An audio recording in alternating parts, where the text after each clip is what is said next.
विठ्ठल आवडे प्रेम भाव. पण बाकी याच्यावर जन्माला आलेल्या प्रत्येक जीवाला काळाने सोडलेलं नाही. मग तू कोणी असो, श्रीमंत असो, गरीब असो, आध्यात्मिक सत्तेत मोठा अधिकारी असो, राजसत्तेत मोठा अधिकारी असो, वैश्विक व्यापार सत्तेत मोठा अधिकारी सत्तेत असो, माझा शेतकरी राजा फार मोठा असो, शैक्षणिक क्षेत्रात एखादा फार मोठा तत्ववेत्ता असो, आतापर्यंत कुठल्याही व्यक्तीला दक्षिणेच्या राजानं सोडलेलं नाही. तो प्रत्येकाच्या उशाला येऊन बसलेला आहे. उशाला बसल्याच्या नंतर त्याच्याकडे 2 माणसं आहेत. विटेवरच्या मालकाने प्रत्येक माणसाच्या सोबत दिलेली. माणूस जन्माला आल्याबरोबर त्याच्या सोबत 2 माणसं पंढरपुरातला मालक देऊन टाकतो. एकाचं नाव आहे चित्र आणि एकाचं नाव आहे गुप्त. सव्याम चित्रगुप्तानाम अधिष्ठितम सर्व जीवायाम जीवेषु कृत जीवेशियाम अधिष्ठितम चित्रगुप्ताति जीवयोतियम. प्रत्येकाच्या स्कंध्यावर सव्य आणि अपसव्य बाजूला डाव्या आणि उजव्या दोन्ही खांद्यावर चित्रगुप्ताचा अधिष्ठान आहे. आणि यमाला कोणाला विचारायची गरज नाही. ते चित्रगुप्ताला विचारते, फॉर्म टाकते. चित्रगुप्त त्यांच्या पुढे फॉर्म टाकते. आयुष्य संपलं बाळा, बाबा तू घेऊन जा आता. यम इतका निष्ठुर आहे, त्या यमाला दया नाही. नाही नाही त्या यमाचे करुण कोणी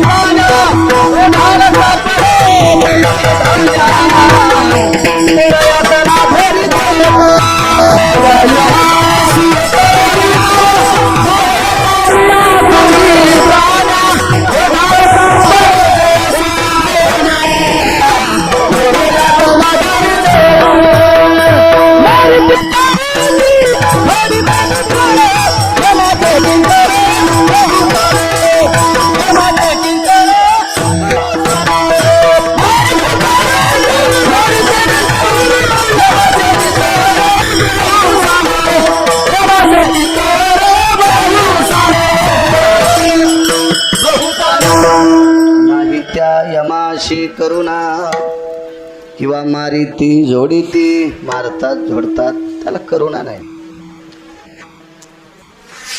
त्याच्याकडे कसल्याही प्रकार लवचिकपणा नाही. हा भानतच नाही. आता चिमुकलं लेकरू, याला कसं न्यावं, याच्या आईला काय वाटल, याच्या बाबाला काय वाटल, याच्या नातेवाईकांना काय वाटल, हा घरातला कर्ता व्यक्ती याला कसं न्यावं, बाकीच्या लोकांचं कसं होईल, याची कसल्याही प्रकारची त्याच्याकडं दक्षता घेतल्या जात नाही. त्याला यम म्हणतात. आणि मालक हा चतुर आहे. चतुरा तो शिरोमणी गुण लावण्याची खाणी किंवा देव चतुर तो अत्यंत चतुर आहे. आणि चतुर असणाऱ्या विटेवरच्या मालकाने हे 5 लोकांकडनं घेतलेलं शरीर सांभाळायला यमाला देऊन टाकलेलं आहे. देह हे काळाचे धन कुबेरा, देह हे काळाचे धन कुबेरा, देह हे काळाचे धन कुबेरा. हे मनुष्याचे काय आहे, मनुष्याचे काय आहे, मनुष्याचे काय आहे.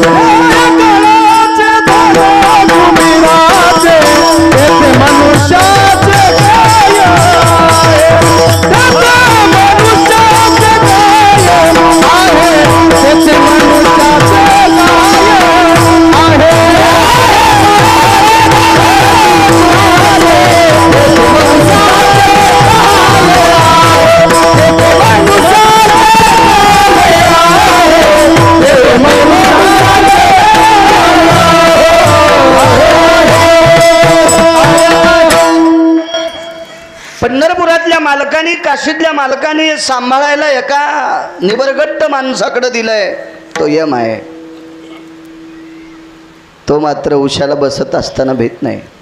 येऊनिया काळ बैसला शेवसा. महाराजांना एका व्यक्तीने विचारलं, मालक, पैठणच्या मालकांना, मालक मला आतापर्यंत माझ्या तारुण्याच्या मधात माझ्याकडे जे काही अहंकाराचं गंडल आहे, गर्व आहे, यानं मला काळ दिसत नव्हता, पण आज दिसायला करू काय? महाराज म्हणले काळ दिसला न दिसला पर्याय एकच आहे, मृत्यू हा अटळ आहे. पण याच्या जाचातून जर तुला वाचायचं असेल तर वाचे नारायण वदे तो सादर, काळ पास साचार चुके जेने.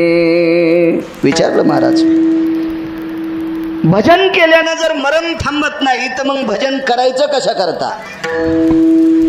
तर महाराज म्हणले एका ठिकाणी अष्टादश संतांपैकी एका मालकाचं वाक्य, भजन केल्यानं मरण थांबत नाही, पण काळ सात्विक आणि सदाचारी माणसाला नेत असताना मांजर या घरून पिलाला दुसऱ्या घरी जशी घेऊन जाती का तशी घेऊन जात. तैसा काळ लोका. ते पण देतो. रामकृष्ण आहे. भजन करणाऱ्याला मांजर या घरून त्या घरी पिलाला घेऊन जात असताना काका दात लागू देत नाही, आणि हरामखोराला नेत असताना काळ उंदराला नेतो तसा चलू द्या. तैसा काळ लोका नेता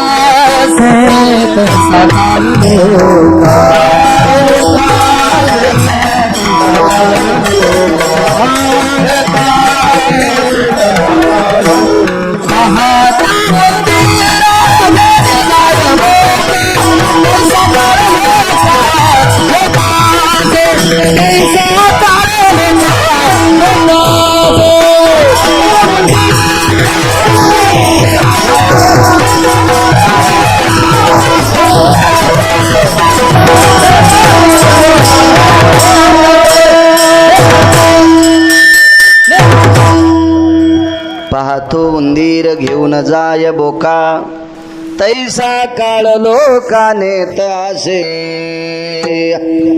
तद्वत न्यायाने काळ वितरत्र लोकांना घेऊन जातो. पैठण मधले मालक सांगतात, बाळा याच्यातून जर तुला वाचायचं असेल तर या पवित्र मुखाने भजन कर. भजन कर या शब्दाचा अर्थ चांगलं बोलत जाय. चांगलं बोलणं याचं नाव भजन आहे. साचा आणि मवाळ मी तुले आणि रसाळ, शब्द जैसे कल्होळ अमृताचे.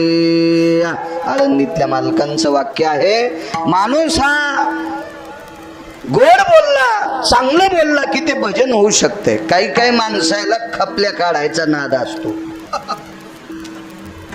खपली काढल्यावर काय होतं माहितीये का? जखम नीट होत आली पोळबुवा की तिच्यावर खपली येत असती. खपली पण खपली आल्याच्या नंतर त्या जखमेचा बाजूचा भाग गुदगुद करीत असतो. म्हणून नखले हरामखोर येत. नखले हरामखोर येत. नखानी जरा शांत बसलं पाहिजे. नखानी हाताला म्हणावं गुदगुद करायलंय ना तर चोळीत राह. पण नीट झालेल्या जखमाची खपली हे नख काढून घेते, पुन्हा रक्तळीला लागत. इतके नख भडवे येत. तसे काही माणसं पण भडवे येत, ते दुसऱ्याच्या जखमा शोधित येत. हरामखोर. असे जर उकरे असतील तर त्यांना यम बरोबर त्याच्या पेचात बसवतो. भजन या शब्दाचा अर्थ चांगलं बोलणे. माझं मत आहे, एखादा रात्रभर भजन करीत असेल आणि एखाद्याचा अंतरा स्वर चुकला असेल आणि त्याला गुच्चा देत असेल तर समजायचं हे हरामखोर भाडवाय. ही गोष्ट इकडे लावायची नाही विद्यार्थ्याच्या बाबतीत. विद्यार्थ्याला जर त्याचे गुरुजी शिकवित असतील तर त्याला गुच्चा द्यायलाच पाहिजे, हे असं मान ते शिकवणं झालं. पण एरवी एखादा सामान्य म्हणत असेल आणि त्याला गुच्छा देत असेल तर तो हरामखोरपणा आहे. कारण नसल येत त्याला, त्या योग्यतेचा स्वर नसल. आणि सगळ्याला जर त्या योग्यतेचा स्वर असता तर तुमच्या चौघायलाच मायक कसे राहिले असते? त्या कडीपासून इथरोक सगळ्याला दिले असते का नाही का? कारण सगळ्यांना सगळं देणार नाही ना मालक तो. विठाला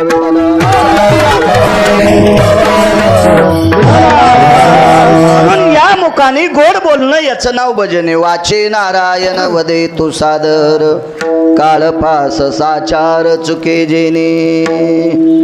वाया हा संसार करीशी हव भरी,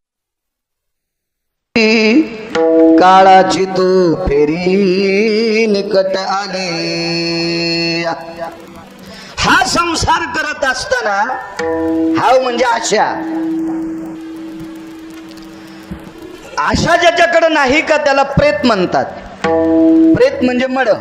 मड्याला कळत नाही बशिलय का झोपिलय, गरम पाण्यानं आंघोळ घालायलेत का थंड पाण्यानं, तांब्यानं घालायलेत का गाडग्यानं, चुलीवरलं पाणी आहे का बाहेर जगावऱ्यावर टेकलेलं, काही नाही, मळ्यात नेऊन फुकलंय का मशानात फुकलंय का छतावर फुकलंय, कशात कोणते लाकडं आहेत काही कळत नाही. त्याला प्रेत म्हणतात. आशा नाही त्याला प्रेत म्हणतात. आणि ज्याच्याकडे जास्त आशा आहे त्याला गाढव म्हणतात. आशेचे बांधले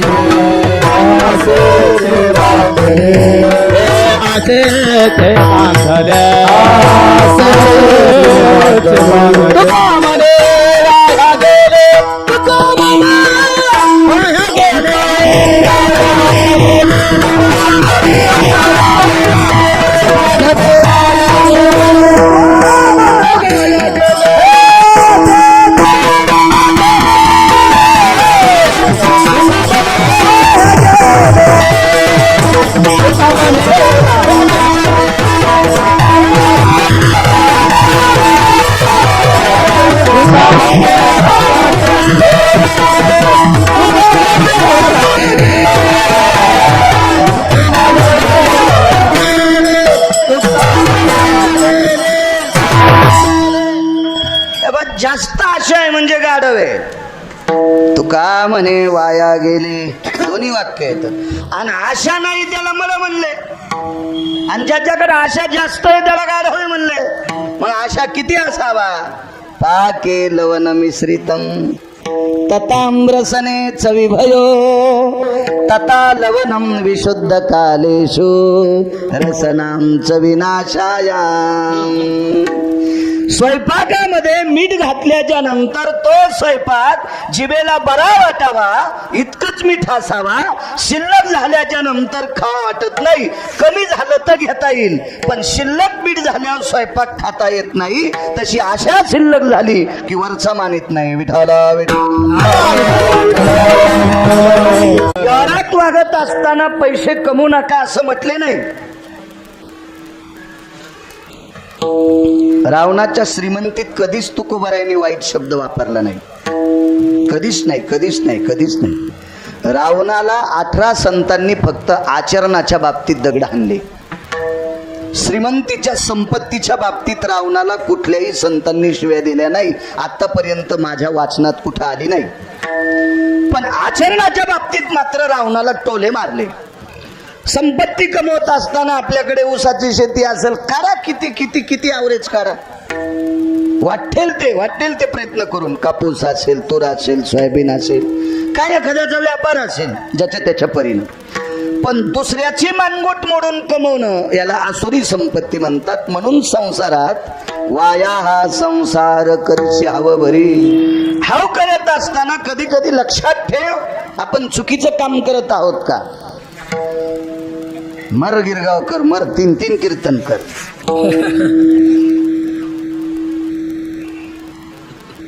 पण दुसऱ्याचे इचकू नकोस. इथं तो वाजून जाईल.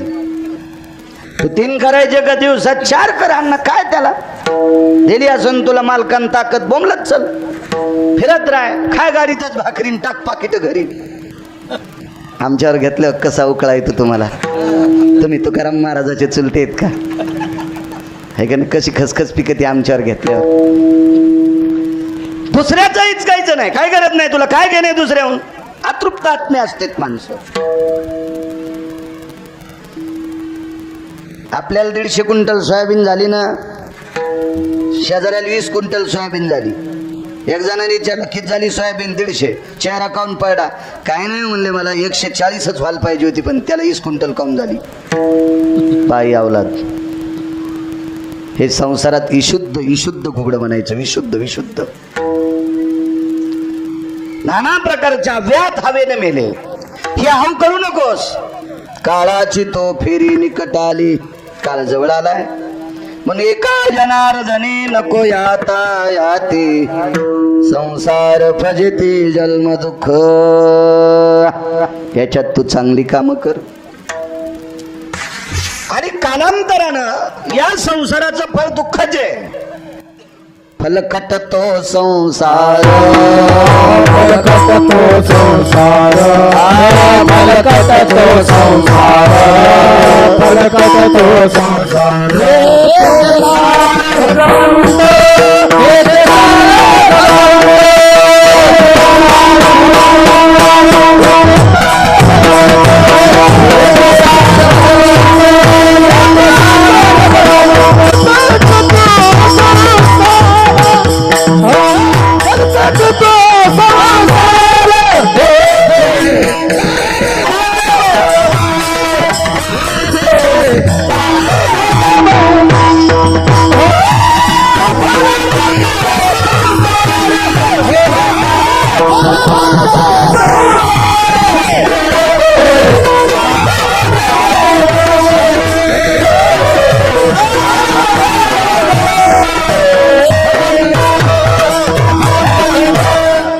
या संसाराचं शेवटचं फळ फलकट आहे, दुःख आहे. दुःख बांधवडी हा संसार, आणि म्हणून तू भजन कर. हा साधा सोबा सरळ अभंगाचा अर्थ मोठ्या श्रद्धेने मोठ्या अट्टहासाने आजचा हा उदक शांतिविधी वैकुंठवासी, सत्यलोकवासी, गोलोकवासी, कैलासवासी रामभाऊ माधवराव भोसले हे विश्वाच्या मालकाच्या इहलोकातली यात्रा संपून परलोकाच्या ठिकाणी ती पोचली. संदेशाला मालकाचा त्या निरोपाला मान्यता दिली आणि त्यांनी रामभाऊनी इहलोकातली यात्रा सोडली.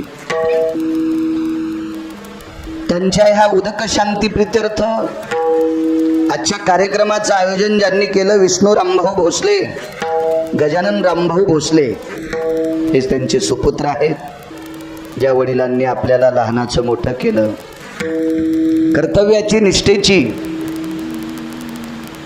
गोड अशा प्रकारची झालर आपल्या सभोवती ती फलद्रूप केली, आणि या विश्वात जगण्याचा सन्मान ज्या पित्याकडनं आपल्याला प्राप्त झाला, त्या पित्याच्या ऋणातून, वडिलांच्या ऋणातून आपण मुक्त होऊ शकत नाहीत. पण त्यांची आठवण, त्यांची स्मृती, त्यांच्या स्मृतीला उजाळा म्हणून आपल्या पुराण धर्म संस्कृतीमध्ये उदक शांतिविधी, त्याला गोड पाटा कोणी म्हणते, गोड जेवण कोणी म्हणते, कोणी षण्मास म्हणते, असं नाना प्रकारचे त्याचे नाव आहेत. पण शास्त्रामध्ये त्याला उदक शांतिविधी असं म्हणतात.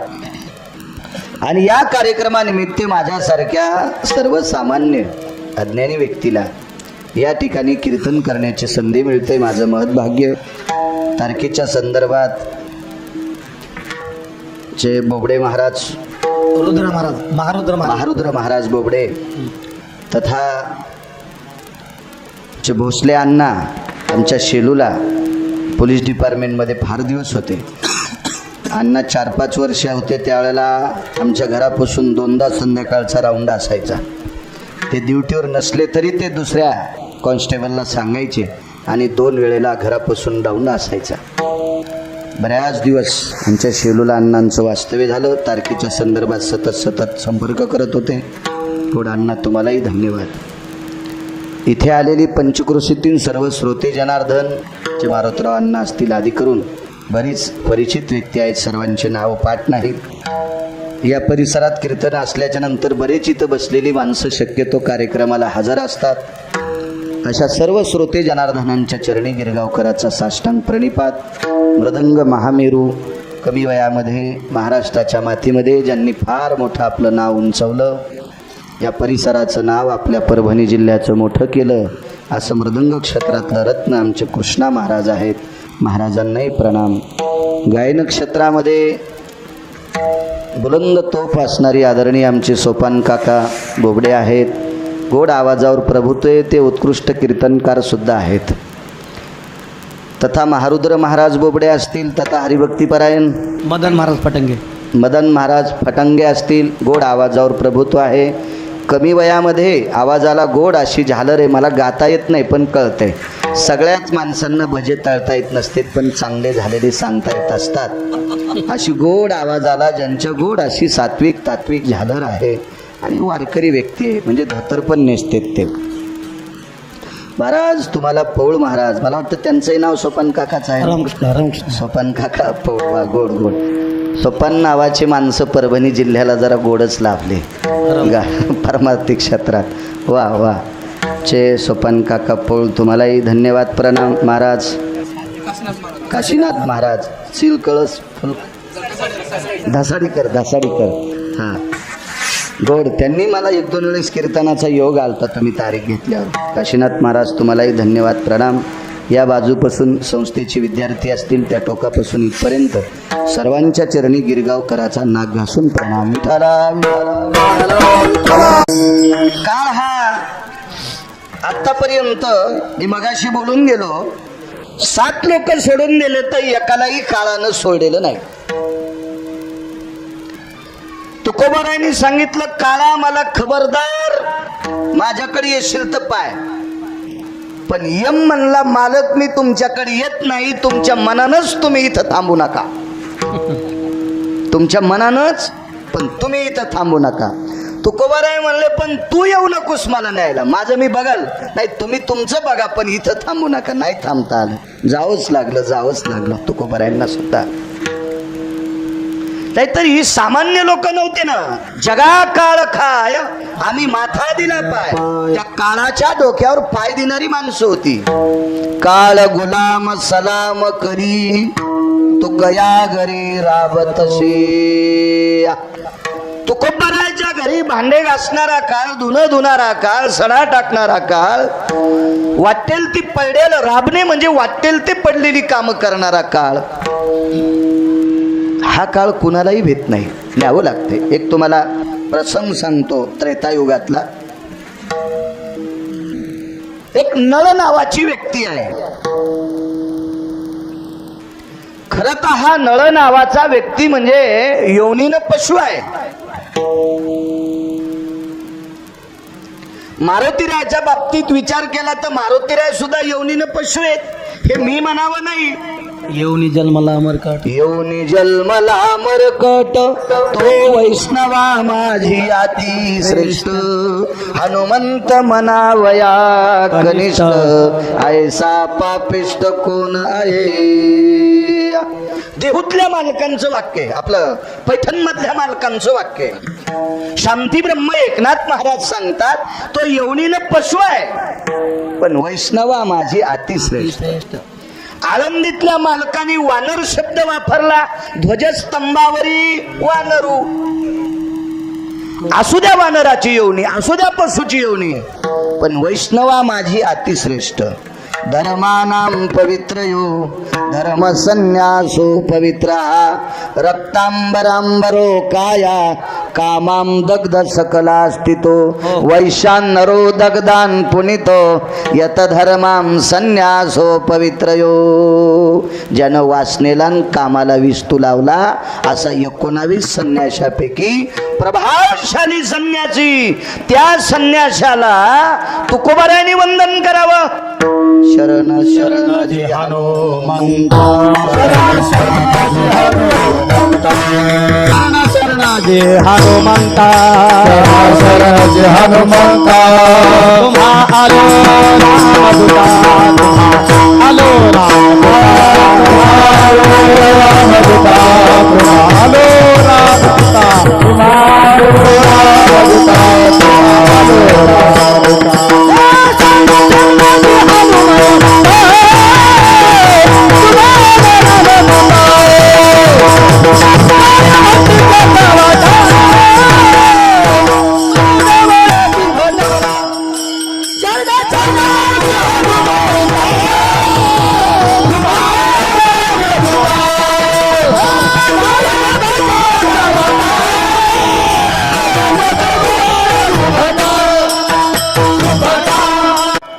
पशुजी येऊन आपण तुकोबाराय प्रणाम करता. शरण शरण जे हनुमंता. याच येऊनीत जन्मलेला नळ नावाचा वानर. येऊन या काळ बैसला शिवसा सांगतोय. भगवान प्रभू रामचंद्र समुद्राच्या तीरावर, पलीकड कसं जावं याची खंत आहे, शंका आहे. नळ नावाच्या वानराची कृपा झाली 18 पद्म वानर 72 कोटी रिसन 56 कोटी गोलांगुळ भगवान प्रभू रामचंद्र आणि शेषशाही लखनलालजी हे लंकेत पोचले. मारला राजा रावण, इंद्रजित मारला, रावण मारला, कुंभकर्ण मारला आणि परत निघाले. कामक नावाच्या विमानामध्ये प्रभू रामचंद्र बसले. शरयूच्या तीरावर विमान उतरलं. तिथनं त्या नावेत बसले, शरयूचं तीर पार केलं आणि मग तिथून रथात म्हणा पायी म्हणा अयोध्येमध्ये पोचली. मोठ्या आनंदाने अयोध्येचं राज्य सुरू झालं. एके दिवशी निरोप आला. ती निरोपाची चिठ्ठी होती. किष्किंधेचा राजा सुग्रीव सुमंत नावाच्या प्रधानाच्या हातात निरोपाचं पत्र सापडलं. पत्राचा नियम आहे, ज्याच्या नावे असेल त्यानं पत्र वाचत असतात, त्यानंच वाचायचं पत्र. मधल्या माणसाच्या हातात आल्यावर त्यानं पत्र फोडायचं नाही, असा हा नियम आहे. भगवान प्रभू रामचंद्राच्या नावाने लखोटा होता त्या पत्राचा. सुमंत लगवगीने सुग्रीवाने धाडलेलं पत्र आहे. दरबारात प्रवेश केला, पण प्रभू दरबारात नव्हते, महालात होते. विचारलं, प्रभू कुठे आहेत? पाठीमागे. शक्यतो महालामध्ये सर्वसामान्य कामासाठी राज्यातला कुठलाही माणूस राजाच्या घरी जात नव्हता. दरबारात यायचे. राज दरबारात सगळी मंत्री, महामंत्री, सुमंत्री, प्रधान, प्यादे आदी करून सर्व असायचे. पण शक्यतो राजमहालामध्ये महत्वाचं काम असलं तरच एखाद्या व्यक्तीनं जावा, कारण ते काम अत्यंत महत्वाचं असलं तरच हे काम पत्र आलेलं होतं. म्हणून सुमंत तात्काळ प्रभू रामचंद्राच्या महालात पोचले. प्रणाम केला. सुमंत जी, पत्र आले. कोणाचं पत्र आहे? आहे म्हणा, आहे खालच्या. सुग्रीवानी पत्र पाठवले. आवाज थोडासा गोड करा. सुग्रीवानी पाठवलंय पत्र. उघडला लखोटा.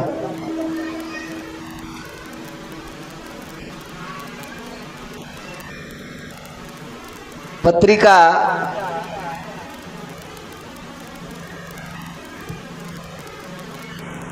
मसुदा लिहित असताना शक्यतो 10 ते 15% पत्रिका छापणाऱ्याला अजूनही कळत नाही. गोड जेवणाची पत्रिका आहे, याच्यावर वरी आधी काय असावा? मी आतापर्यंत किमान 5,500पेक्षा जास्त गोड जेवण, वर्ष श्राद्ध, पुण्यतिथ्या, याला 13वी 10वी असे कितीतरी कीर्तन केले, पण मला किमान 40% पत्रिका चुकीच्याच सापडल्या. त्याच्यावर काय असावा? आपल्याकडे एकच धडाका असतो, संप्रदायात देवाचा फोटोवरी टाकणे. मान्य आहे त्याबद्दल, पण कार्यक्रम कशाचा आहे? बारशाचा आहे का वाढदिवसाचा आहे? वाढदिवस तर ही पद्धत शक्यतो वारकरी संप्रदायात कुठेही जुमानलेली पद्धत नाही, ही नंतर माणसांनी लावलेली पद्धत आहे. पण आमच्या संप्रदायातली लोक पण बऱ्यापैकी वाढदिवस करायलेत. विठ्ठला विठ्ठला ही पद्धत आहे. बारसं ही पद्धत आहे. वाढदिवस म्हणजे जन्मदिवस, आणि पुराणाच्या विषयानुसार जन्म जयंती ही त्याच व्यक्तीची केल्या जाते की ज्याला गर्भवासाचं दुःख नाही. ज्याला गर्भवासाचं दुःख नाही त्या व्यक्तीची जयंती करत जावी. जन्मला राघव आयोनी संभव, जन्मला राघव. हे देव आहेत का? हे अधिकारी लोक आहेत, यांना गर्भवासाचे चटकेच नाहीत. म्हणून यांची जन्माष्टमी, कृष्ण जयंती असेल, रामनवमी असेल, यांच्या आपल्याला गर्भवासाचे चटके, त्याच्याकरता आपल्या जयंत्या सुद्धा करता येत नाही असं पुराण सांगते. गिरगावचा बाळू नाही. विठाला विठाला. पत्रिकेहून विषय निघाला होता. ती पत्रिका इतकी सुंदर होती. ती पत्रिका लिहिल ती सोपान काका अंगदानं. सुग्रीवानं सांगितलं, अंगदा अरे अयोध्येच्या मालकाला पत्रिका लिहायची रे. कसली पत्रिका? नळ नावाचा व्यक्ती गेला रे, त्याच्या दुःखद घटनेची पत्रिका सुपूर्द करायची. अंगदान पत्रिका लिहिली. आपल्याकडे दम नाही कीर्तनायला, भागवतायला, रामायणायला, काही नाही. बऱ्याच घरी मी लहान लहान लेकरायचे वाढदिवसाचे गंध लावलेले आणि हार घातलेले लहान लेकरायचे फोटो भिंतीवर लावलेली मी माझ्या डोळ्यानं पाहिली. डोळ्यानं चुकीच्या गोष्टी आहेत त्या. हार घातलेल्या जिवंत माणसाचा फोटो भिंतीवर लावला याचा अर्थ तो मृत्यू पावलाय. निषेध आहे. लग्नाच्या पत्रिकेवर काय काय असावा, कुणाचे फोटो असावा, काय असावा, कुठलं अक्षर कुठं असावा, घरातली ज्येष्ठ माणसांचं स्थान पत्रिकेत कुठं असावा, घरात जर एखादी सौभाग्यवती स्त्री गेली असेल तर तिचं नाव कुठं असावा. गंगा भागीरथी म्हणजे विधवा स्त्री आहे, तिचं नाव पत्रिकेत कुठं असावा. याच्यासाठी फार जुनाट लोकांचं शास्त्र बघायचं. जुना त्या भांगाऱ्या भोंगऱ्याचं बघायचं नाही. विठाला अंगदाने पत्र लिहिलं. येऊन या काळ बैसला शेवसा सांगतोय. भगवान परमात्म्याने पत्रावरची वरच्या मुद्रा बघितली, अक्षर नसतं वरी. अक्षर नव्हतं, तिथं पाशाचं चित्र होतं. पाश, काळाचा पाश. 13व्याच्या गंगा पूजनाच्या 10व्याच्या पत्रिकेवर पाशाचं चित्र असावा. पाशाचं पाश, यमाचा पाश. म्हणजे खालची पत्रिका चित्र पाहिल्याबरोबर लक्षात आली निरोप दुःखदाय.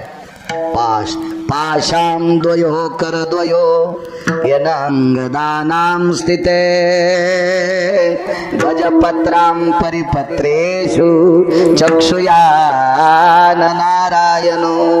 तो जगदानंद कंद नारायण त्या पाशाचं चित्र पाहिल्याबरोबर रडू लागला. लखोटा सोडत असताना बघितलं सुग्रीवाचं नाव होतं. निश्चित कोणीतरी महत्वाकांक्षी व्यक्ती गेला असावा. खाली नाव पाहिलं, नळ नावाचा व्यक्ती आहे. रडू लागले प्रभू. आईसाहेब जवळ आल्या. सीताई साहेब सर्वच जण होते. कौशल्य माता होत्या, सुमित्रा होत्या, लखनलालजी होते, श्रुतकीर्ती, मांडवी, उर्मिला, सगळे जण हजर होते. बराच शत्रुघ्न. प्रभू का रडता? देवानं सांगितलं, सीते तुझा शोध हनुमंताने लावला, पण तुझ्यापर्यंत येण्यासाठी रस्ता नव्हता ग. ज्यानं रस्ता केला आणि मी तुला परत अयोध्येत घेऊन आलो ग. ज्यानं 1200 किलोमीटरचा रस्ता केला. 1200 किलोमीटर. सांगा 1200 किलोमीटर रस्त्याचं बजेट काय असेल? आपल्यापासून तर कन्याकुमारी किती बजेट असेल? पोळबो त्याचं किती बजेट असेल? आणि तरी पण त्याचे खड्डेच पडते. हो, आसलाम मधला पुढारी तर रस्ता होऊ देतो, नाही तर तो पुढारी इचकलेला असल्यावर तितका तुकडा तसाच राहतो. अशा मधात अडचणी येतात ना ढवळ्या कपडेवाल्याच्या, हो देत नाहीत ते मधला तितका तुकडा. पण 1200 किलोमीटर पर्यंत काय कोणाची मायवेली हिंसा इतका रस्ता अडवायची ताकद नाही कोणाची. ह्याकडेची त्याकडेला रस्ता. 100 योजन म्हणजे 1200 किलोमीटर रस्ता केला. त्या रस्त्यात ज्याचं फार मोठं योगदान म्हणण्यापेक्षा मुख्य व्यक्ती नळ होता. नळ. आणि त्या तो नळ गेलाय. अहो नळ किती मुख्य आहे ते गिरगावकर काय सांगल बारीकशा तोंडानं. माझ्या तुकोबरायने दखल घेतली. तुका म्हणे नळा, तुका म्हणे नळा, तुका म्हणे नळा. सागरी तारी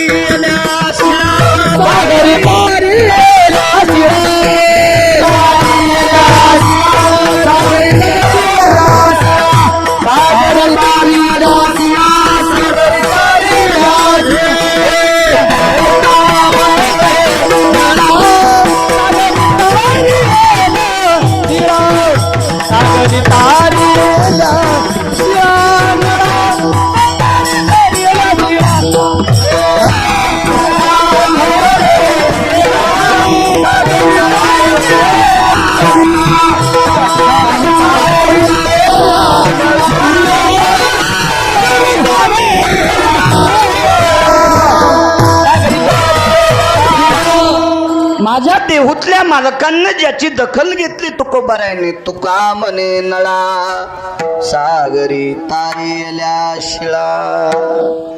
समुद्रावरची जेवढी दगडे तरंगत होती ती फक्त नळ नावाच्या वानराच्या हाताने तरंगत होती.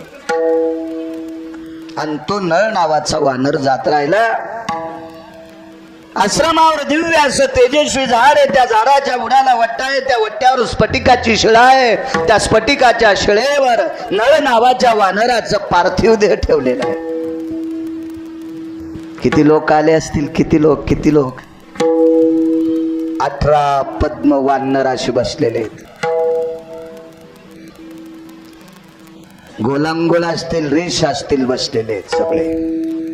एक जण म्हणला, महाराज हे सदा 18 पद्म याच्यातले काही मेले नाही का?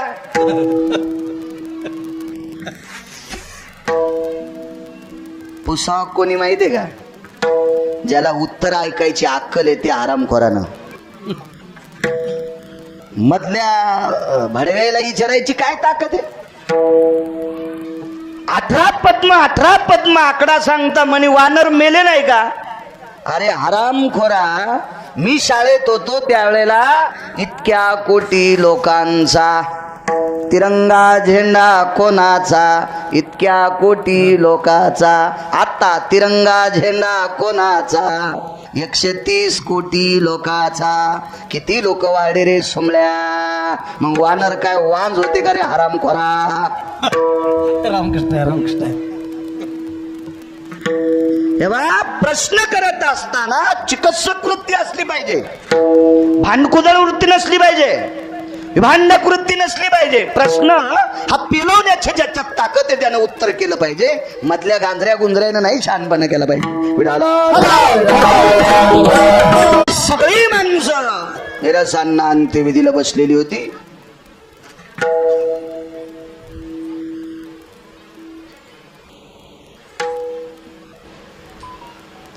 मारुतीराय बाजूला बसलेले होते. आपल्याला प्रेताला वारं घालण्याची पद्धत आहे. येऊन या काळ बैसाला शेवसा सांगतोय. प्रसंग किती घोडे बघा पुराणातला. आपल्याकडे प्रेताला वारं घालीत असतात. मुलगी असेल, पुतणी असेल, कोण असेल, प्रेताच्या जवळ बसल्यावर वारं घालतात. प्रेताला घाम येत नसतो, पण त्या प्रेताला याच्याकरता वारं घालतात याचा जो सुखद स्पर्श कोणासाठी संपलेला असतोय, म्हणून ती व्यक्त खेद करून वारं घालतात. मारुतीराय पुच्छाग्रे वारे तसे नळासे. मारुतीराय शेपटीच्या गोंड्यानं पुच्छानं नळाला वारं घालीत होते. लंकेचे राजा विभीषण आले आणि विभीषणाने विचारलं, पवनसुता तुम्ही दमला असताल, बाजूच्या वानरांना वारं घालू द्या. अंतःकरणाचा उमाळा फुटला आणि मारुतीराय विभीषणाचा गळा धरून रडत होते. राजा, माझा आज धैर्याचा सागर आटलाय.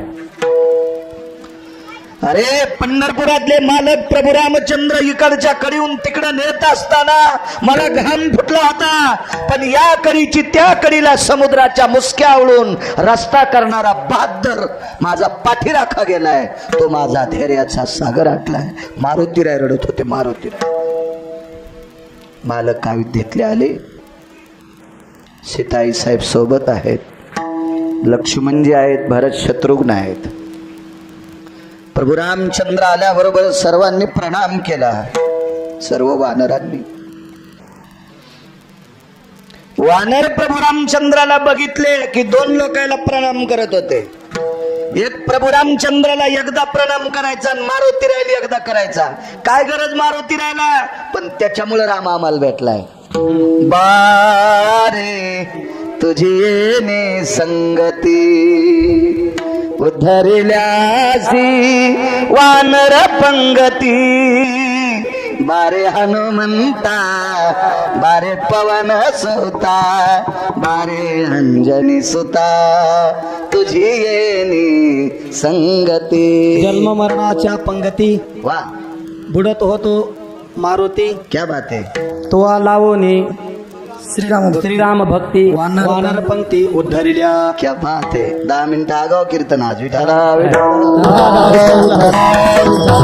मारुती राहिला प्रणाम म्हणून मारुती राहिला ऐसा मारो ते उपकारी, ऐसा मारो ते उपकारी, तुका लोळे चरणावरी, तुका लोळे चरणावरी. ऐसा मारुती उपकारी, ऐसा मारुती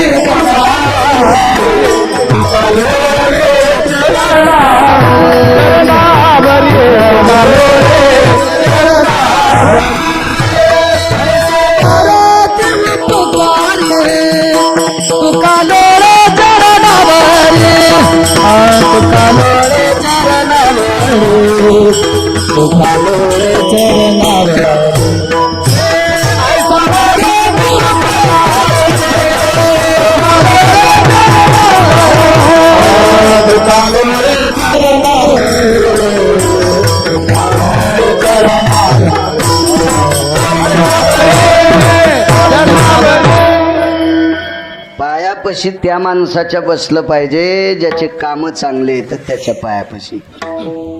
स्वाभिमानी माणसानं भांगाऱ्या भोंगाऱ्या हराम खोरायच्या बुटाडं उचलले नाही पाहिजे. घुगऱ्या खावा, आंबाड्या खावा, कन्या खावा, भाजीचे पिळे खावा, पण भडव्या लोकांच्या पायापाशी नाही बसावा. तुका लोळे चरणावरी मारुतीरायांच्या. काय पायात ताकद होती. अहो माणसं माणसांना परमार्थात आणू शकत नाहीत. मारुतीरायांनी पाला खाणारे वानर भजनात आणले होते. म्हणून काय भक्तीच्या त्या वाटा मज दावाव्या सुभटा. विषयांतर नको पुढे सरकतोय. इतका धीर पाठीराखा गेला. मारुतीरायाला प्रणाम करायचे. पंढरपुरातल्या मालकाला म्हणजे प्रभू रामचंद्राला प्रणाम केला. आता आंघोळ घालायची तयारी आहे आणि ही शेवटची आंघोळ आहे. ही आंघोळ घातल्याच्या नंतर नळाचा अंत्यविधी होणार होता. आता आंघोळीला पाणी कोणतं आणायचंय. आपल्याकडे तुमच्याकडे गंगा आहे. गोदावरी जवळ आली तुम्हाला म्हणून सर्व 349 गंगेमध्ये पवित्र गंगेचं स्थान आहे. वाची म्हणता गंगा गंगा सकल पापी जाती भंगा. गंगेचं अनन्य साधारण महत्व आहे आपल्या संस्कृतीमध्ये. आणि हीच गंगा, गंगेला ताकद का किती मोठं अधिष्ठान आहे.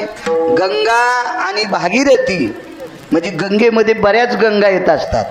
चंद्रभागेला सुद्धा चंद्रभागा गंगा, मग इंद्रायणी गंगा, ही गोदावरी गंगा. अशा ठराविक गंगा आणि भागीरथी ह्या 2 नद्या, ह्या 2 प्रकारच्या नद्या भगवान शिवशंकरानं डोक्यावर घेतल्यात. म्हणून मालकाच्या अगोदर जाणाऱ्या स्त्रीला सौभाग्यवती म्हणत असतात आणि मालकाच्या नंतर जाणाऱ्या स्त्रीला गंगा भागीरथी नाव देत असतात. म्हणून काही हरामखोर लोक विधवा स्त्रीला नाव ठेवत असतील तर त्या भडव्याला ही चपराके विठाला विठाला.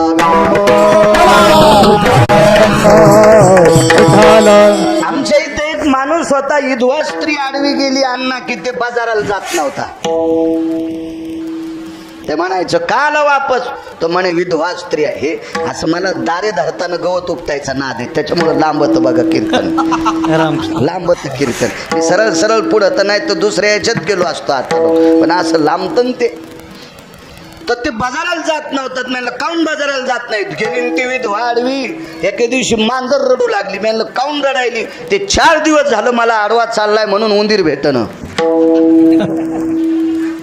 हे मांजराला आडवा गेल्यावर याच्या पापामुळे उंदीर भेटत नाही. हे विधवा स्त्रीला नाव ठेवतो. नाव ठेवत जाऊ नका. कारण पत्रिकेवर सुद्धा गंगा भागीरथी नाव आणि गंगा आणि भागीरथी शंकरांनी डोक्यावर घेतली. डोक्यातलं काढून टाकी जा. इथं तसं कोणी नसेल पण जरी एखादा असला तर त्याला सांगतोय कान उघडून ऐक. ज्या बाईच्या पायातला काटा विटेवरचा मालक दाताने काढीत होता त्या जिजाबाई म्हणल्या असत्या मला तुकोबरायच्या पुढे जायचं तर काय टप्पर होती थांबायची नाही. पण एवढा अधिकार जिजाबाईंचा त्यांना सुद्धा माग थांबावं लागले. मग एखादी स्त्री विधवा असेल तिला नाव ठेवायची एखाद्या भडव्याची काय लायकी आहे. विठाला विठाला. हा संप्रदाय श्रद्धेनं ओतप्रोत भरलेला संप्रदाय, अंधश्रद्धा नाही हा संप्रदाय, श्रद्धेनं ओतप्रोत आहे. काही पण अंधश्रद्धा डोक्यावर घेत जाऊ नका. मग आता पाणी गंगेचं तर समुद्राचं स्नान केलं की सगळ्या गंगेच्या आंघोळी केल्याचं पुण्य मिळतंय असं पुराणामध्ये, शास्त्रामध्ये, वेदामध्ये, माझ्या संत वाङ्मयात अष्टादश संतांपैकी बऱ्यापैकी समुद्राचं नाव खर्च केले. स्वतःची वाणी समुद्राकरता खर्च केलेली आहे. सागराला अनन्यसाधारण महत्व आहे, फार मोठं महत्व आहे सागराकरता.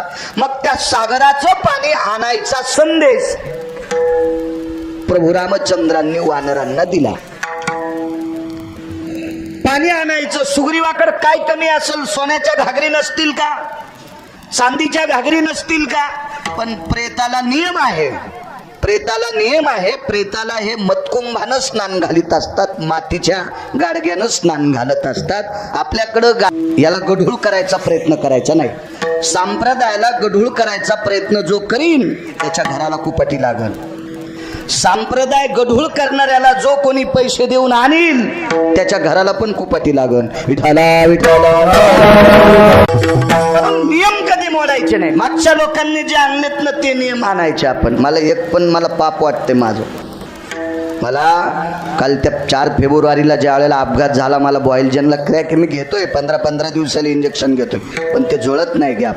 मला सुद्धा माझं पाप वाटते. मला या वयात बसावं लागतंय. मी स्वतःचं पाप समजितोय. विठाला विठाला. मग समुद्राचं पाणी आणायचं ठरलं. अनन्यसाधारण महत्व आहे सागराला. मग द्रोण तयार केले आणि सर्व वानरांनी सांगितलं, सुग्रीव महाराज तुम्ही अंगदाला पाणी आणायला लावता, पण या नळाची सेवा केली, आम्हाला शेवटची सेवा घडावी. आम्ही स्वतः आणलेलं पाणी आम्हाला नळाच्या डोक्यावर टाकायचं. मग द्रोण तयार केले. द्रोण ते वनात राहणारी लोक होते. काय द्रोण त्यांना करायची काय अडचण होती का? आपल्याकडं पित्र वगैरे काही कार्यक्रम असले की 50-50 माणसं जेवायला असायचे. पळसाच्या पानाची द्रोण असायचे. पुन्हा एक दुसरं एक झाड मला आठवण, मोहाचे पित्राला, ते मोहाला ती पंत्रावळी वेगळी पित्राला. पण एरवी माणसं जेवायला पळसाच्या पानं, केळीचे पानं, केळीला शिवायची गरज नाही, पण पळसाचे पानं आणि अजून असे 1-2 पानं माझ्यात लोक येते ना. आता लई दिवस ह्या पत्रवाळ्या आल्या तेव्हापासून विसरलं ते काका. मग त्याला लिंबाच्या उन्हाळ्यातच त्याच्या जुड्या करून ठाचे त्या काढायच्या आणि त्या लावायच्या, हलकडीला अडकवायचे. त्या पुन्हा त्याला वलसर होऊ देत नव्हते, त्या खुडत नव्हत्या. मग त्याच्यामुळं त्या कडक राहावा. इतकी माणसं चतुर हुशार असायची, सात्विक असायची, तात्विक असायची. आणि मग ते द्रोण लावायचे. तर वानरांना कसे द्रोण लावता येत असतील कल्पना करा. किती चतुर ते रानात राहणार आहेत. मस्त द्रोण तयार केले आणि सागरामध्ये द्रोण बुडवायचा आणि घेऊन यायचा. त्या मंडपाच्या बाहेर त्या झाडा, नारळाच्या झाडा इतकं एका वट्यावर नळाचं प्रेत टेकलेलं आणि इथं वानर आले सोपान काका की द्रोण फुटायचा, द्रोण फुटून जायचा. आता येऊन या काळ बैसला शेवसा इथं बघा. आता तो द्रोण फुटायचा. लाखो द्रोण फुटले, लाखो द्रोण फुटले, लाखो. तर सुग्रीव इतका रागावला, कारण म्हणे तुमचे नख इतके पागल आहेत का रे? तुम्ही नख टोचायले?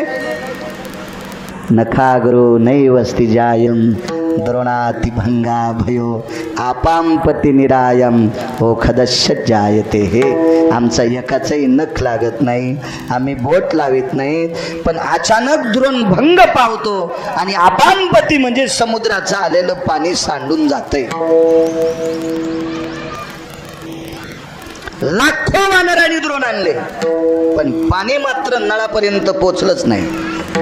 मग 2 लोक एकत्रित आले, मारुतीराय आणि प्रभू रामचंद्र. आंघोळ घालायची कशी? आणा म्हणले घागरी. आता सोन्याची घागर आणली, सागरात बुडीली की फुटायची. कोण्याही धातूची घागर बुडवा, सागरात बुडीली की फुटायची.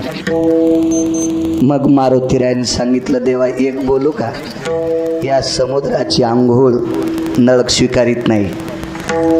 नळ नावाचं वानर समुद्राच्या पाण्याला स्वीकारित नाही. सगळ्या गंगेच्या आंघोळ केल्याची ताकद समुद्राच्या आंघोळ केल्यावर मिळती, पण त्या सागराचं पाणी नळ नावाचं वानर स्वीकारित नाही. याचा अर्थ असा होता, समुद्राला गर्व झालता. रस्ता विचारायला नळ नावाचं वानर गेलं, आम्हाला पलीकडच्या कडेला जायचंय, तर समुद्रानं सांगितलं मी रस्ता देत नाही. म्हणून नळ नावाच्या वानराला राग आला आणि 1200 किलोमीटरचा सेतू त्याच्या मुसक्या आवडून बांधला. नळाच्या असं मनात आलं, पंढरपुरातल्या मालकाला रस्ता देताना याला गर्व झालता, पंढरपुरातल्या मालकाला रस्ता देताना ह्या समुद्राला गर्व झालता, तर त्या मालकाचं नाव घेऊन माझ्या हातानं दगड तरंगतेत, मी तरी गर्विष्ठ समुद्रातल्या पाण्यानं आंघोळ कशाला करू, असं वानरानं मनात आणला असावा. म्हणून घागरी द्रोणे फुटत होते. असा पुरावा वैकुंठवासी माधव महाराज मगर सांगायचे. विठाला विठाला. या महाराष्ट्राच्या मातीला लाभलेला पुराणातला बादशाह राजा, पुराणातला शिखामणी वैकुंठवासी माधव महाराज मगर. मग करावं काय? तर भोगावती नावाच्या गंगा दोन आहेत. एक रसातळाच्या ठिकाणी भोगावती आहे आणि एक स्वर्गाच्या ठिकाणी इंद्राच्या बाजूला अमरपुरीच्या बाजूने एक गंगा वाहते, तिला भोगावती नावाची गंगा म्हणतात. स्वर्गातल्या अमर लोकांना स्नान करण्यासाठी भोगावती नावाची गंगा आहे. या भोगावती नावाच्या गंगेमध्ये जिवंत माणसाला फक्त ठराविक लोकांना आंघोळ करता आली. त्याच्यापैकी प्रभू रामचंद्राचे पिताश्री म्हणजे राजा दशरथ होते. एकदा अर्जुन हत्ती आणायला गेले, त्यावेळेला भोगावतीमध्ये स्नान केलं. अजून असे काही ठराविक येतं, पण घरी गेल्यावर वाचानं सगळ्या गोळ्या एकट्या खात जाऊ नये, घाम येत असतो माणसाला, रिॲक्शन येत असतं. मग प्रभू रामचंद्राने विचार केला, भोगावतीचं पाणी आणायचंय. भोगावतीचं अंगद म्हणे मी जातो. तर मारुतीरायानं सांगितलं, अंगदा तू रावणाच्या मुसक्या आवळायची तुझ्यात ताकद होती, पण पाणी भोगावतीचं आणायचं आणि त्या भोगावतीवर अधिकार हा इंद्राचा आहे, तुला आणू देणार नाही ते. आणि इंद्राला नाही म्हणे, हे काम चुकीचं आहे, नाही त्यांचे नियम मोडायचे नाही. मग मारुतीरायानं सांगितलं, भोगावतीचं पाणी आणण्यासाठी निळाला पाठवा. नळ गेलाय, निळाला पाठवतो म्हणे. आणि निळ कलश घेऊन निघाला.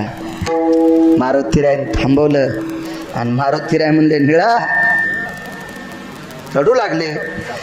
तुला जर इंद्रानं अडवलं तर त्याला म्हणावं, नळ नावाचा दादा गेलाय रे, आणि माझ्या नळ नावाच्या दादाला शेवटची आंघोळ घालायची, याच्याकरता पाणी पाहिजे.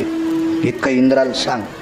काय बुद्धिमत्तान वरिष्ठम, काय बुद्धी असेल माझ्या मारुतीरायची, काय टोक असेल ते बुद्धीचं माझ्या मारुतीरायचं, काय विवेक असेल. जा इंद्राला सांगावं, माझ्या नळ नावाच्या दादाला आंघोळ घालायची.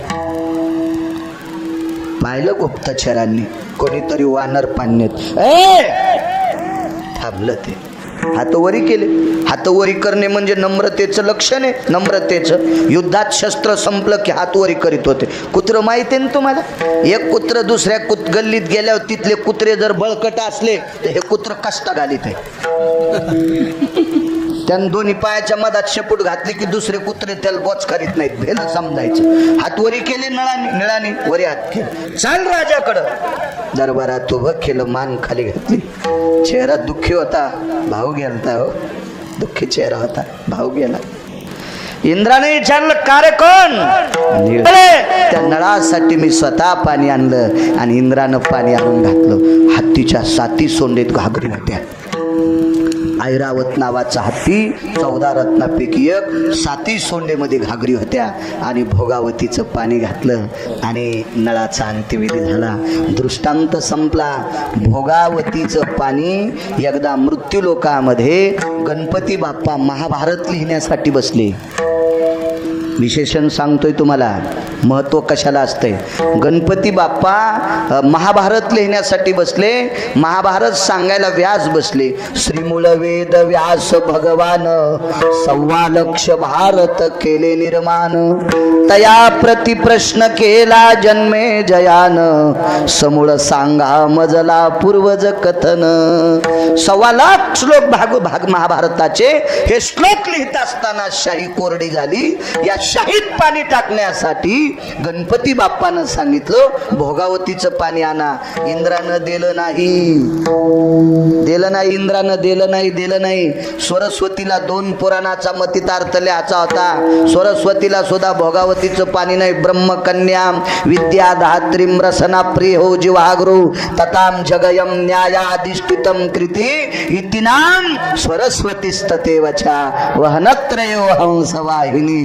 तिला सुद्धा पाणी नाही, पण पाला खाणाऱ्या नर नावाच्या वानराला इंद्रानं स्वतः भोगावतीचं पाणी द्यावा.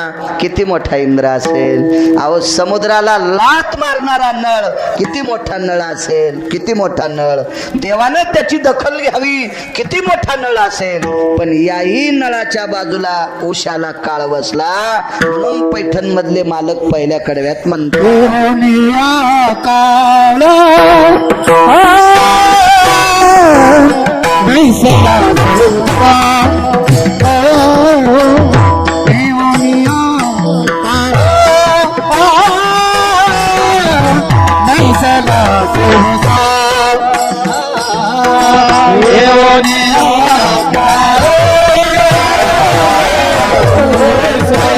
जनांनो, ज्या नळासाठी प्रत्यक्ष अमरेंद्र इंद्र खापराची, ते म्हणलं मी प्लॅस्टिक मधलं पाणी पित नाही आता.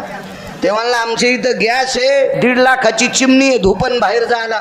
ती स्वयंपाक घरातली चिमणी, तिला इंग्रजीत काय म्हणतात काय माहित. स्वयंपाक घरातल्या फोडणीचं धुपण झाला, 1.5 लाखाची चिमणी आहे, पण त्या गॅसवर गाडग्यात वरण शिजी माय बायको. ते मग लागला त्याला 1.5-2 कोटीचं घर आहे. म्हणजे जुन्यावी आलेत आपले लोक, मधात घसरले होते, जरासा खेलता शहाणपणा, म्हणून तो कोरोना कोचला आपल्याकडे आणून.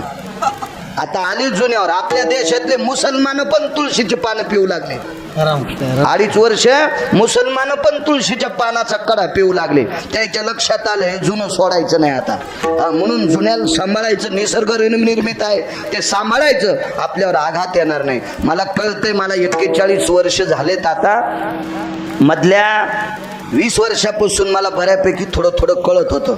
पण अजून बाकीच्या राज्यात किंवा बाकीच्या देशावर आलेला आघात त्याच्यातला एका तिळा इतका सुद्धा अजून महाराष्ट्रावर आलेला नाही. याचं एकमेव कारण महाराष्ट्र हा जुन्या गोष्टींना जपतोय. विठाला विठाला.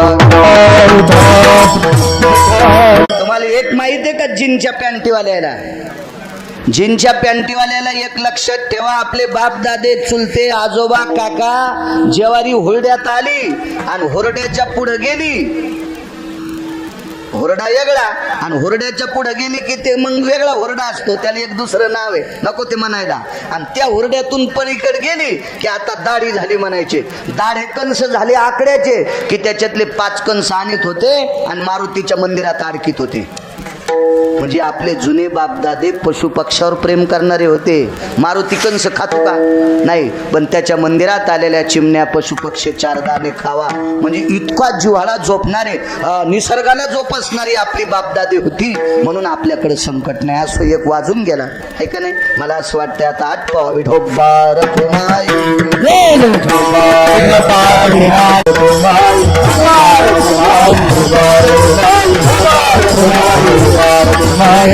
काळाने आतापर्यंत कोणाला सोडलं नाही. चक्रवेन नावाचा राजा होता. मी त्या दिवशी अण्णा तुमच्या इथं चरित्र सांगितलं होतं चक्रवेनाचं. चक्रवेन नावाचा राजा हा प्रभू रामचंद्राच्या आजोबाच्या काळातला होता. वेगात सांगतो 2 मिनिटात, फक्त तांदूळ येईपर्यंत आदरांजली देण्यासाठी. चक्रवेन नावाच्या राजाकडे 127 सैन्य होतं. महाराष्ट्राचा 9वा कोपरा जितका छोटासा आहे तितका 2-3 जिल्ह्या एवढा त्याचं राज्य होतं चक्रवेनाचं. पण चक्रवेन नावाच्या राजाला रावण गुडघे टेकून नमस्कार करीत होता. चक्रवेन नावाच्या राजाला रावण गुडघे टेकून नमस्कार करीत होता. याचं एकमेव कारण होतं 9 लोकांपैकी चक्रवेन राजावर 1 नंबरची पृथ्वीची कृपा होती. 9 पैकी 2 नंबरची कृपा झाली धर्मावर, म्हणून धर्माच्या रथाची चाकं घासत नव्हती.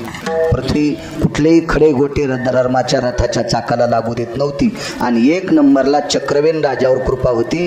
रावण त्याच्या पुढे गुडघे टेकून नमस्कार करीत होता आणि रावणानं जयपत्र देऊन टाकलं. या चक्रवेनानं लंका तयार केली ती समुद्रात. त्या लंकेच्या पूर्व दिशेला बोट लावलं की रावणाच्या लंकेतलं भिताड पडत होतं. यानं प्रधानाच्या घराला धक्का लावला की प्रस्थाचं घर पडत होतं. रावण हादरला, धोतर सुटलं रावणाचं. रावण आला आणि पाय धरले. त्याच्या लक्षात आलं यानं जर लंका उचलली बारकी एवढी एवढी केली ती गायवाड्यावानी. आर्किटेक्ट जर नकाशात येतो का चित्र घराचं, तसं ते लहानशी लंका पाण्यात टाकली तर ही लंका पाण्यात पडली असती. त्या लंकेवर काड्या टाकून फुकून दिला असतं तर ती लंका जळाली असती. रावणाने विचारलं ही शक्ती कशामुळे प्राप्त झाली. राजा कसा असावा 2 मिनिटात ऐका. ते वाटा तांदूळ लागलीच 2 मिनिटात वाटा. कसा राजा असावा, राजकारणी माणसांनी कसं वागावं, कसं वागावं. तर चक्रवेन राजाला विचारलं, राजा पृथ्वीची तुझ्यावर कृपा झाली असं का. हा आज राजाच्या काळातला राजा होता, प्रभू रामचंद्राच्या आजोबाच्या काळातला राजा. त्याचं नाव हे चक्रवेन नावाचा राजा. रामायणात पाहायचं नाही, पुन्हा म्हणताल बाळ्या कुठलं सांग तू. दुसरे पुराण बघा, लक्षात येईल तुमच्या. चक्रवेन राजानं रावणाला उत्तर दिलं, लंकेश माझ्या राज्यातला जेवढा कर जमा होतो जनतेला, माझ्या राज्यातला जनतेला जेवढा कर जमा होतो तेवढा कर मी जनतेसाठी वापरतो. त्या करातले चाराने सुद्धा मी खात नाही. मग रावणाने विचारलं तुमची उपजीविका कशी. माझ्या आजोबा पंजोबांनी प्राप्त केलेला जो भूखंड होता त्या भूखंडातले गहू ज्वारी तांदूळ बाजरी याच्याच भाकरी मी खातो. राज्यात जमा झालेल्या कराचा आदला कवडी सुद्धा मी खर्चित नाही. मी समाजासाठी त्याचा खर्च करतो. म्हणून पृथ्वीवर माझ्यावर कृपा झाली आणि म्हणून मला 9 लोकांपैकी 1 नंबरची कृपा पृथ्वीची माझ्यावर आहे. रावण ज्याच्या पुढे गुडघे टेकून नमस्कार करायचा तो चक्रवेन राजा सुद्धा गेला. येऊन या काळ बैसला शेवसा झाकी तुळशी डोळे कैसा आता. त्या अनुषंगाने विटेवरच्या मालकाची, काशीतल्या मालकाची प्रयाणाची चिठ्ठी आली. वैकुंठवासी, कैलासवासी, सत्यलोकवासी, गोलोकवासी रामभाऊ माधवराव भोसले विश्वाच्या मालकाच्या सानिध्यात विलीन झाले. निरोपाला सादर व्हावं लागलं. आया सोय कधी नाना पडेगा, किराये का घर तो खाली करना ही पडेगा. आपण हे उसनं आणलंय, आणले ते उसने साच देणे तयाचा प्रकार हा परत करावाच लागतं. त्या अनुषंगाने आपला ध्येय ठेवला. त्यांच्या या उदक शांतीनिमित्त, गोड जेवणानिमित्त आजच्या कार्यक्रमाचं आयोजन झालेलं आहे. आणि त्यानिमित्त महाराष्ट्रातली दिग्गज माझ्या ज्ञानोबाराय तुकोबारायचं नामस्मरण करणारी वारकरी मंडळी, मदंगाचारी आदी करून सर्वांना आमंत्रित करून या कार्यक्रमाला वारकरी संप्रदायाच्या दंडकानुसार कार्यक्रम ठेवला. म्हणून विष्णू रामभाऊ भोसले आणि गजानन रामभाऊ भोसले, विष्णू भाऊला आणि गजानन भाऊला द्यावे तितके धन्यवाद. आपल्या वडिलांच्या स्मरणानिमित्त, आठवणीनिमित्त त्यांच्या आठवणीला उजाळा द्यावा. 4 पात्र आपल्या दारात उठावे, देवाचं नामस्मरण व्हावं आणि त्यानिमित्तानं आपल्या वडिलांच्या आठवणीला उजाळा मिळावा म्हणून या दोघांनी हा उदक शांतीचा कार्यक्रम ठेवला. सगळ्या जणांनी जेवून जा. बरेच म्हणतात माझी काशी झाली, काही झाली. उदक शांती आहे, ज्याच्यासाठी कीर्तन केलंय आमकं आहे म्हणून या ठिकाणी आहेत. त्याच्यासाठी फक्त एक विधी असतो. नारायण नागबळी केल्याच्या नंतर कुठलंच खाता येत नाही. त्याला परान्न वर्ज्य म्हणतात. 40 दिवसाकरता परान्न वर्ज्य करावं लागतं. आपतेष्टी, त्रिपिंडी, आपतेष्टी, त्रिपिंडी, नारायण नागबली आणि कालसर्प शांती असं पुराण सांगतंय म्हणून हिचकायलो. माझं मत नाही. लोक म्हणू नका हे अंधश्रद्धा ठोकायला लागलाय म्हणून. अद्याप नाही. आपतेष्टी, त्रिपिंडी, नारायण नागबळी आणि कालसर्प शांती हे केल्याच्या नंतर भाऊ व्हायला निघला असेल तर त्याच्या घरची पण 40 दिवस भाकरी खाता येत नसती. असा नियम असतो फक्त तेवढा. त्याच्या व्यतिरिक्त नियम सांगितले यत्याला, योग्याला, जप्याला, तप्याला. आपण संसारातले भरके माणसं आहोत. बरेच लोक धाब्यावाल्याचे बिल देत नाहीत. ते धाबा सोडून दुसऱ्याकडे उधारी करायला सुरुवात करते. ते पण म्हणतात मी इथलं खात नाही, हराम खोरा तुझी लायकी नाही. असं काही म्हणायचं नाही. अद्याप नाही, अद्याप नाही. ज्याच्यासाठी भजन होतंय ते अन्न नसून प्रसाद असतो. त्याच्यात कसल्याही प्रकारचा दोष नसतो. राहिला काशीचा विषय तर तू ज्याच्या संग काशीला गेला त्याचे तिकटाचे पैसे दिले नाहीस तो.